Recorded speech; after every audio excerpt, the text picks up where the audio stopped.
સુરતના રાંદેર પોલીસ સ્ટેશનમાં કલરકામ કરવા આવનાર કારગર પોલીસનો જ કલર કરી ગયો છે અને પોલીસ સ્ટેશનમાં પીએસઆઈની ખુરશી પર બેસીને ફોટો સેશન કર્યું અને ઇન્સ્ટાગ્રામ પર યમરાજ સે અપની યારી હે ગીત સાથેની પોસ્ટ કરી.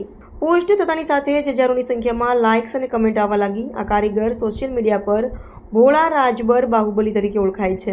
બાદમાં સમગ્ર મામલે પોલીસે યુવકની ધરપકડ કરતા જે યુવક પીએસઆઈની ખુરશી પર બેસીને ફોટો સેશન કરાવી સોશિયલ મીડિયામાં રોક જમાવતો હતો તેને પોલીસે ત્યાં જ કાન પકડીને માફી માંગવા મજબૂર કરી કાયદાનું ભાન કરાવી દીધું છે. આ યુવકનું નામ યોગેન્દ્ર રાજ છે અને તે મૂળ ઉત્તર પ્રદેશનો રહેવાસી છે. થોડા મહિના પહેલાં તેણે રાંદેર પોલીસ સ્ટેશનમાં કલરકામ કર્યું હતું. તે સમયે તેણે પોલીસ સ્ટેશનમાં પીએસઆઈની ખુરશી પર બેસીને ફોટો સેશન કરાવ્યું હતું.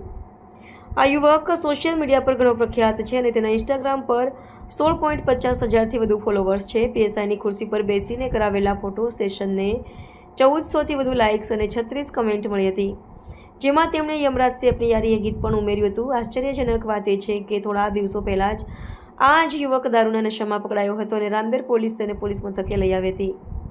પોલીસના જણાવ્યા મુજબ તે સમયે તેણે પોતાનું નામ જણાવવાનો પણ ઇનકાર કર્યો હતો અને પોલીસ સ્ટેશનમાં અપશબ્દનો ઉપયોગ કર્યો હતો. તેણે એવો દાવો પણ કર્યો હતો કે તેના કલરકામના પૈસા બાકી છે. તે સમયે તેની પોલીસ ચોપડે એન્ટ્રી પણ કરવામાં આવી હતી. आज से 7-8 महीने पहले मैं रांदेर पुलिस स्टेशन में कलर का काम करने के लिए आया था नाइट में और चेयर सब निकाल के बाहर रखी हुई थी. मैंने गलती से चेयर पे बैठ गया और इंस्टाग्राम पे वीडियो वायरल हो गया. मैं उसके लिए माफ़ी मांगता हूँ कि आगे से गलती नहीं होगा और मेरे खिलाफ कोई भी पुलिस स्टेशन में वांटेड रिकॉर्ड नहीं है और मेरा नाम मोन्टू नहीं है, मेरा नाम भोला राजभर है.